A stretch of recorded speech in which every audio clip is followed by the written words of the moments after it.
I'm going to give you a heads up this morning since we don't go to this probably area of the Bible as often as others. If you have your Bible, would you open it to Hosea chapter 1? And it's okay to use the index. If you are using, those who do this digitally right now just got a great head start. But if you're using the YouVersion Bible app, I haven't said this in a while, you can go. So if you go to your YouVersion Bible app, in the very bottom corner, there's a menu button and events, and you can hit Thrive Church, and all the text will be there. So it's all there if you do that. If not, good luck. Hosea chapter 1. We've been looking at this series of redemption stories, and the Bible's full of them. These stories where God steps into people's lives and changes them. Now, today's redemption story is a little different. It is a first-hand account of a love story, of a story of heartbreak, a story of redemption. But most importantly, it's a story about God's love. And he's going to use this story to teach his people about himself. If you're familiar with your Old Testament, particularly the prophets, God would tend to do this. He would have them live out sermon illustrations. So like Ezekiel, he had lay on one side of the road. And the poor guy just laid there on the side of the road, and then after a while, he laid on the other side of the road. He had Isaiah run around very scantily clad for a while, all telling, so when people would say, man, what in the world are you doing? He could explain to them his sermon illustration, and I am thoroughly thankful that God doesn't work that way anymore. I heard that, so are we. With Hosea, this illustration is more difficult. It's probably the most difficult one that God provides. And I'm just going to be up front and tell you I have 3 simple goals with this text today. I hope that at the end you see God a bit differently, particularly if you struggle to see the God of the Old Testament as different than the God of the New Testament. There is one God. He doesn't change. The second goal is that you would see those who are struggling with their faith or maybe have walked away from the faith, that you might see them a little differently too. And then the third goal today would be that you would see yourself differently. As we get into Hosea 1, let me just take you back in time just a bit. We're going to go back to about 750 BC. So it's a long time before Christ. And you have prophets. So God speaks through prophets. And a lot of those individual books, we read them as if they happened in different times. But guys like Hosea, Amos, Micah, Jonah, Isaiah, we're all ministering at the same time, just different parts of Israel. They were contemporaries. I don't know if they had a union hall or a guild or something like that, but they all were working there in Israel, and it's likely that they knew each other. And when we get into these, they're called the prophetic books. I'm going to say this.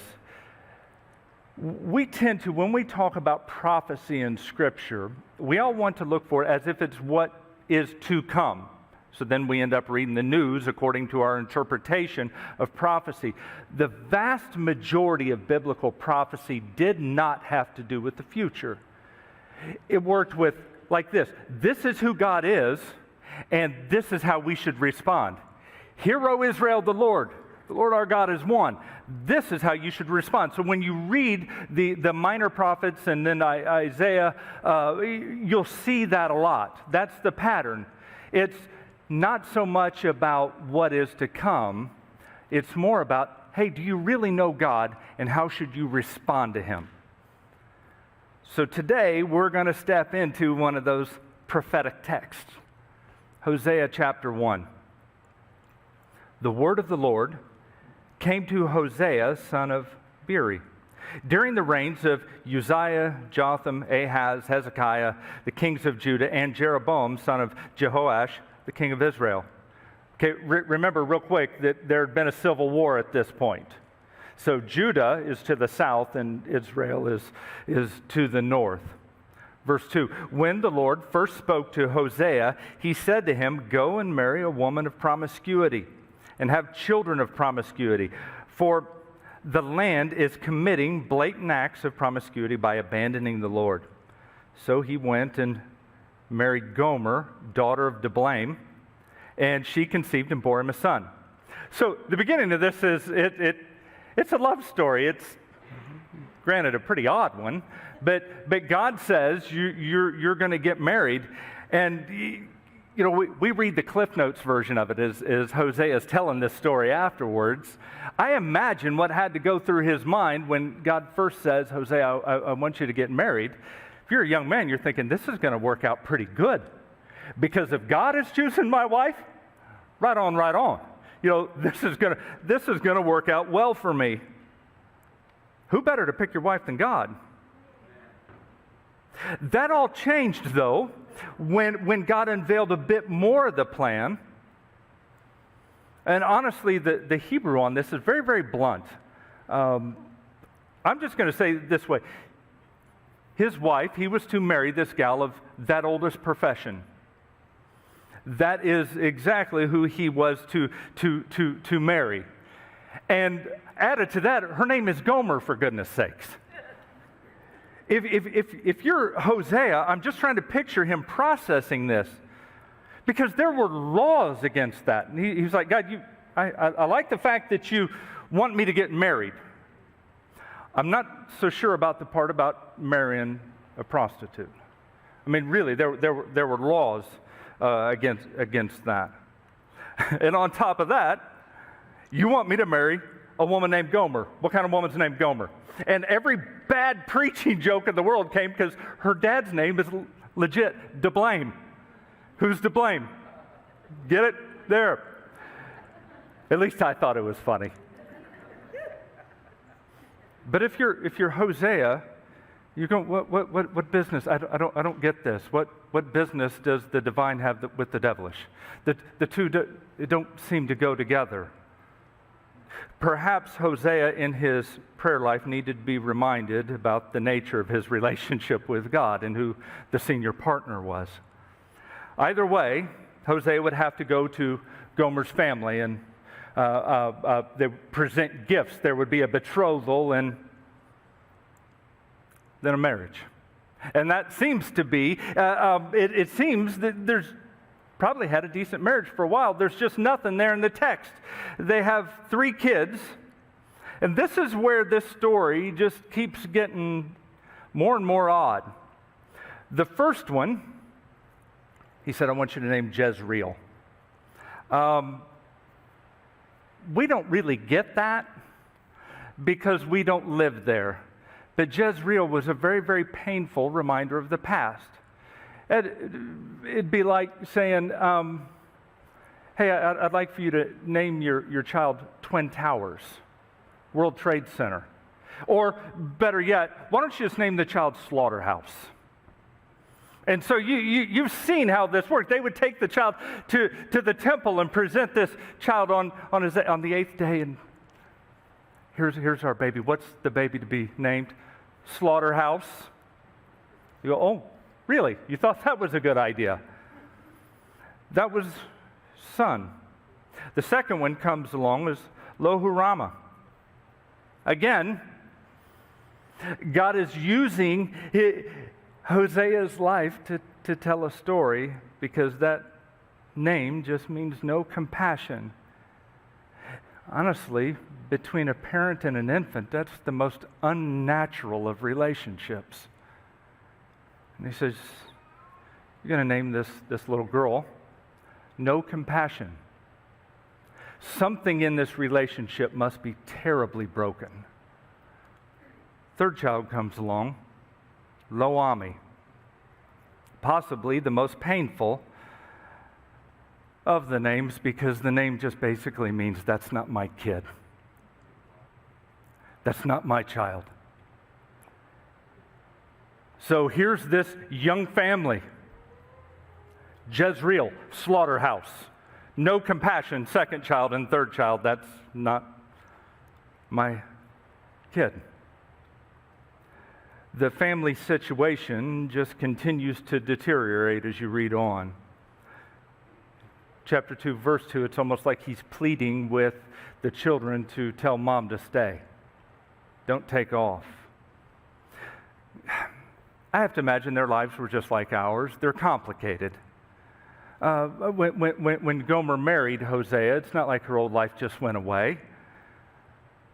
And let's be honest, it's not out of the realm of possibility that the church folks looked over their noses at her and reminded her of her past.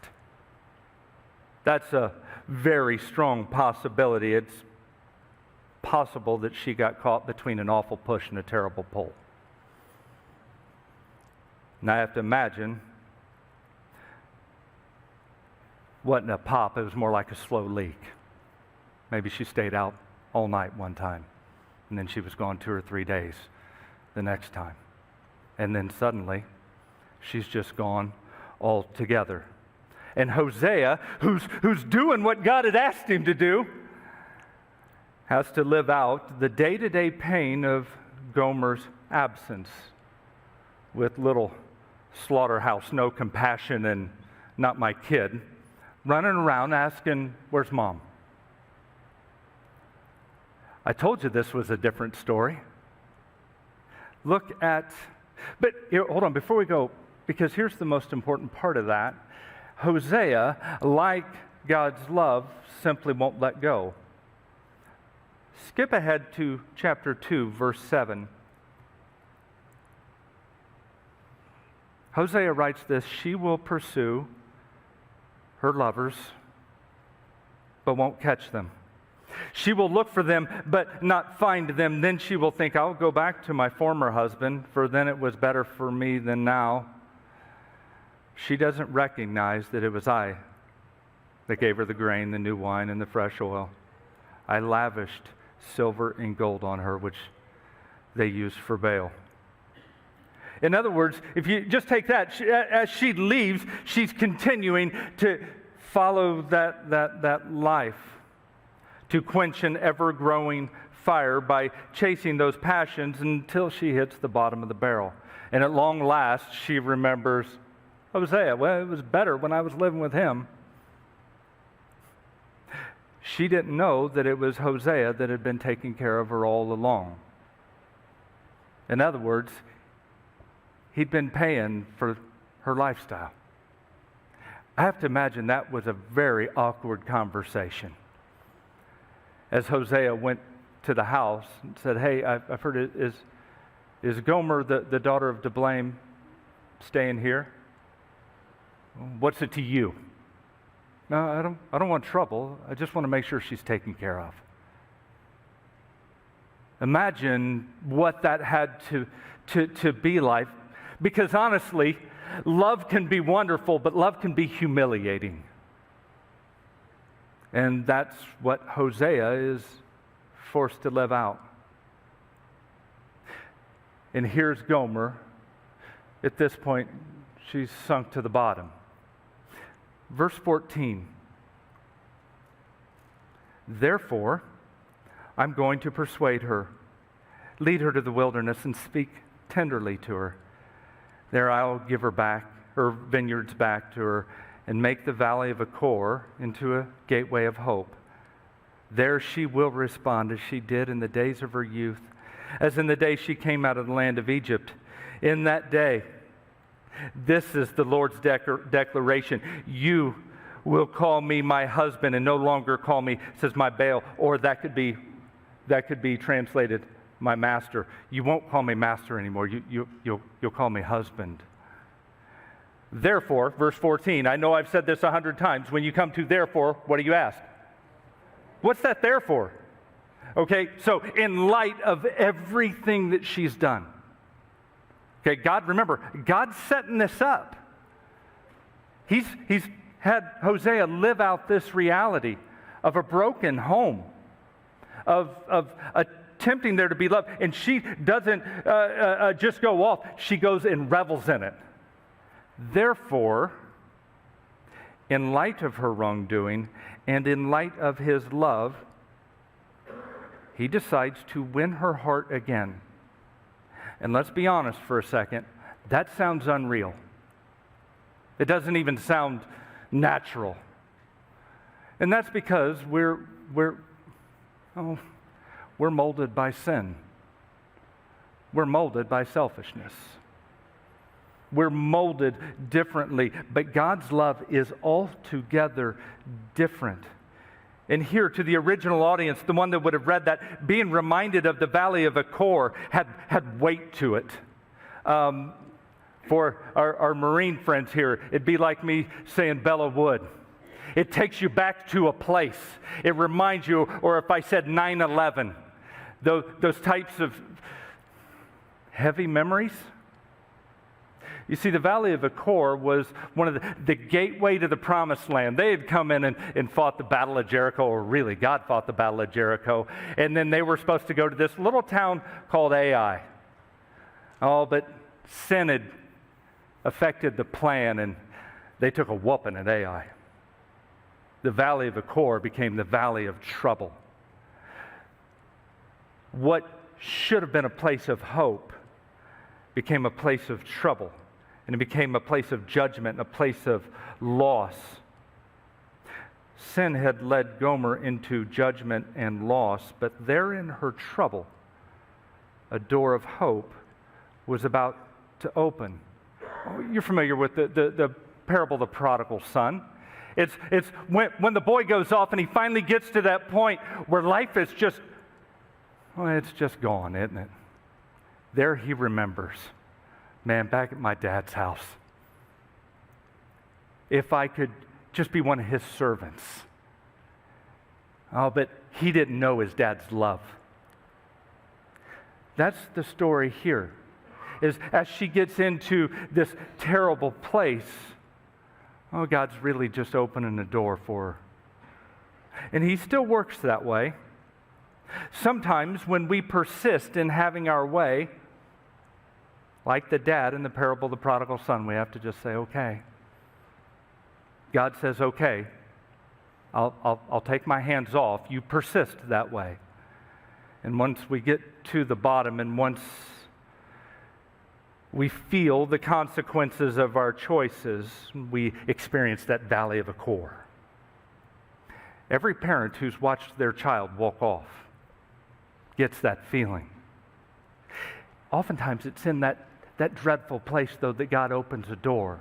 And he provides a way. He provides salvation. He provides hope. Because it's in those places of broken lives and broken dreams that we can enter into a new and healthy and beautiful relationship with God. It's a relationship built on intimate love rather than reciprocation. I do and you do.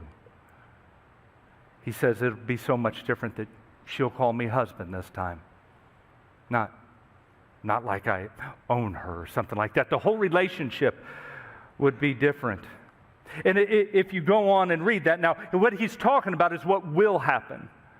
He's talking about his plans. Hosea is talking about his plans for Gomer, but really God is talking about his plans for his people. Remember the three kids? Little slaughterhouse, no compassion, and not my kid. God says, no, they'll experience something different too. Little Jezreel, it's going to be a place of new life. Lo Rama, it's going to experience compassion. And Lo Ami will know what it's like to be my child, is what God says. But in the meantime, Gomer's still gone. This was all yet to come. And as it always does, Gomer's path was a downward spiral. The old preachers used to say, sin will take you further, cost you more, and keep you longer than you ever expected. And that's what happens to Gomer. And at some point, she falls into slavery. Her life has gone so far down that she becomes literally a slave. Can you imagine?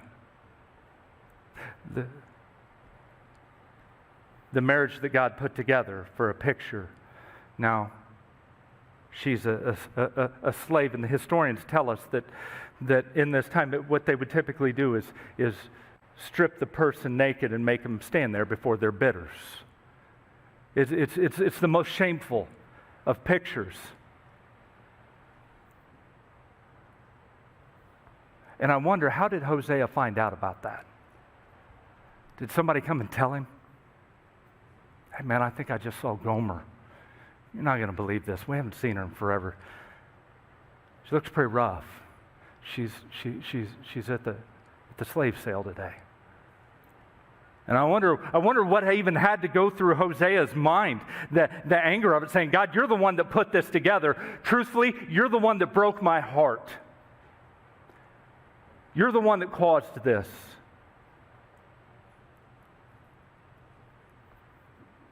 As he had to go and choose what sort of, because he could go and buy her and have her as a slave, or he could ignore her.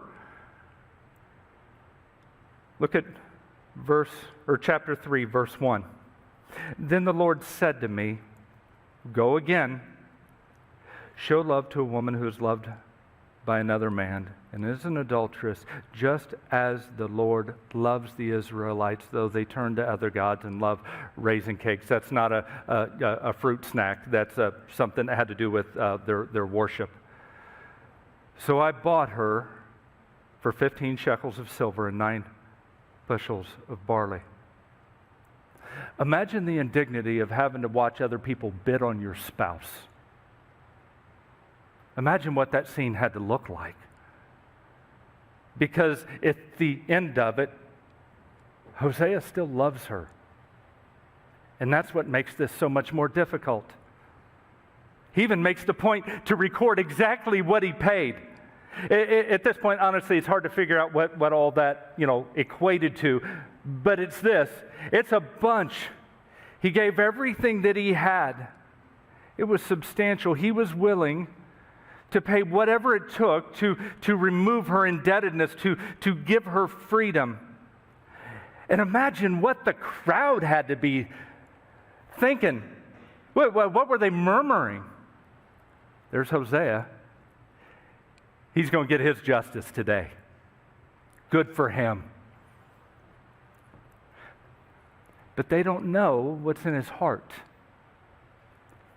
They don't know what his plan is at that time. They didn't know that Hosea didn't want a slave, he wanted a wife. If you can see this, you can almost imagine the gasps of the people as he would have taken off his prophet's robe and covered her. He said, come on, let's come home. It's no coincidence that the dominant metaphor of the New Testament is Jesus Christ and his people are his bride. Now get this picture. Remember that this is a picture of something else. Where do we see this? Where does Christ pay for everything? At the cross. Where do you and I get covered in a robe we don't deserve? At the cross. See, this painful story is a picture that has an incredible ending. Hosea was a picture of something yet to come. I don't know about you, but I read that story and it just blows me away. It just blows me away. The conversation as Hosea says, I want to be your husband and I want you to be my wife and I want there to be righteousness and rightness between us now. It's one of the most unexpected stories that somehow keeps popping up over and over and over in Scripture. I have just a couple of simple thoughts. The first one is this, is we need a corrected vision of God. I hear so often people talk about, well, Jesus in the New Testament is nice, but that God in the Old Testament is pretty ticked off. Here's where God says, see what I'm like.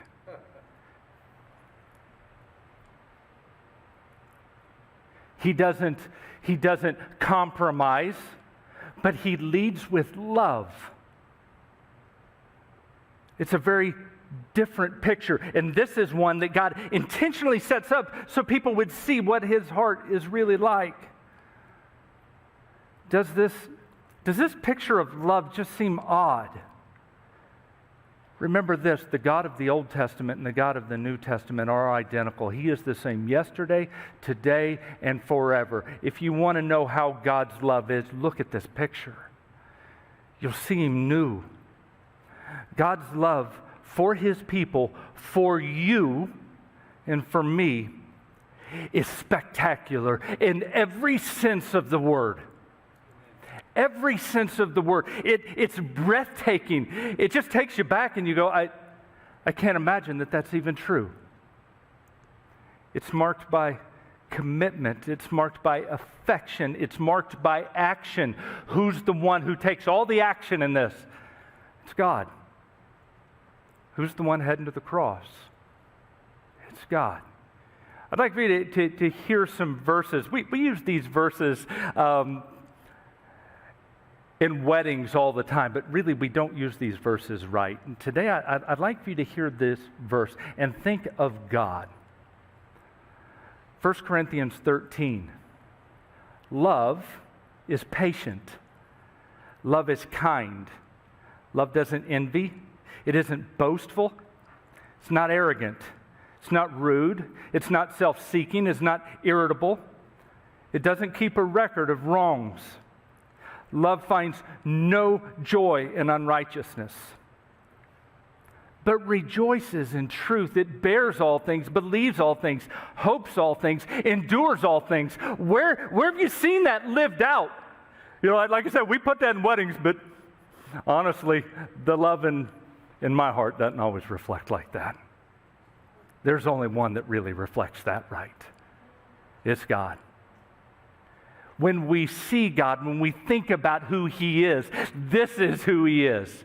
And he does all of this without compromising his holiness in one iota, because he's the one leading in love. If that's true and we need a corrected vision of God, we need a corrected vision of those who are struggling with faith or have made decisions that have led them away from God. You know, it's kind of popular these days to talk about deconstructionism.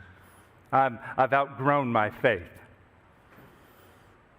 And honestly, it's never, ever, ever easy to watch someone, you know, the kid you watch grow up in church, and maybe you baptized or watched to get baptized, and then to walk away from that faith, it's just painful. My immediate response in those situations is to kind of forcibly rescue them. I want to come and I want to debate with them and say, let me show you why you're wrong. Let me show you why Jesus is right and why there's a better answer to that. I want to give them a firm finger wagging. Give them a what for. Occasionally I'll say things like, I told you this is where that led. And then I look at stories like this, and I see that God is patient, he's kind, and he keeps no records of wrongdoings. If we're going to be people of Jesus, then perhaps it's time we adopt the ways of Jesus. When we see folks struggling with their faith, come alongside and love them. There's the answer. I'll tell you right now, I'm preaching to the choir more than I'm preaching to anyone here. If we're going to follow Jesus, perhaps it's time that we follow his ways. Realize, I don't know, but there are times when I want to yank someone out of a problem so fast, put them on the straight and narrow. It may be that God's got a bigger plan. It may be that God sees how this. Turns out he's the only one that knows the future. It's not me. Love is patient. Love is kind. You see that in Hosea's Gomer story. Lastly, though, we need a corrected vision of ourselves. I imagine that most of us, when we step into this story and we start doing it, we like to read this from the standpoint of Hosea, the righteous one, right? We're the one who's got it right. But if we read this story accurately, God's people are Gomer. Now, they were dealing with specific things there in Israel, but I don't imagine I'm not the only one here who's struggled with my faith and struggled with sin habits and struggled to wander off. What the old song we used to sing, how'd that go? Prone to wander, Lord, I feel it. You know why we sang that? Because it's true. Prone to wander off. I'm prone to find my joy elsewhere. I'm prone to find my security elsewhere. And the whole time, God's saying, but I'm here. And He's the only one that ultimately can provide that security and that hope and that love. Know this. If you didn't get anything else out of this, you and I are here by grace. Not because of something that we did, but because of everything that God's done. Gomer's story is a story of redemption, not because of her goodness, but because of Hosea's in this picture. Actually, God's in that picture. And I want to say this, though, that is the best news in the world. Because there are moments when I fail, and I imagine I'm not the only one in the room. When I fail, He doesn't. There are seasons where I struggle. I mean, I don't know about you, but it doesn't just happen one day. It's a season, isn't it? Where it just doesn't feel like I'm connected to God. In those moments, this reminds us He's not taken off. He's still there. Those times where Jesus said, I will never leave you and I'm not going to forsake you. That's important. It's important to hang on to that. Have you ever noticed when you read your New Testament that Jesus is never really upset with folks who are caught up in sin? He's always going to rescue them. He's upset with the ones who don't think they're sinners. You and I got here by grace through faith. We stay here by grace through faith. Amen. It's His work. Those times when you feel alone, He's never far off. You see, letting that move from here to here. I imagine that Hosea was a very different man after this. I imagine Gomer was as well. Having a grace-centered perspective leads to a better understanding of God, His love, and the obligations of His love. If you go back and read this, you'll see words that pop up: righteousness, judgment, or justice, mercy, and compassion. You'll see those. Those are the gift of God, but they're also the requirements of God. They're what He expects of us. If we're going to be people of righteousness and justice, and yet mercy and compassion, the only way we're going to make that work is if we start by focusing on His love, His grace. For each of us, if you are here and you don't know this Jesus is Lord, or if you have gone through it and thought, no, I'm doing this good and I did this bad, I just have to do a bit more good than bad and it all works out, in the wash. Your scales are off because you're looking at the sin in the wrong way. It's all about what He's done. I'd love to just tell you about this Jesus. I'd love to tell you about grace. And I promise you this, you'll know a freedom that you'll never ever know trying to figure out how to do this on your own. If you would you pray with me? God, thank you for even difficult stories like this one. But through this difficult story, would you help us to see you and your love all the more clearly and so much more wonderfully. We love you because you have been relentless in chasing us down. Thanks for that. We come to you through the blood of your Son. Amen.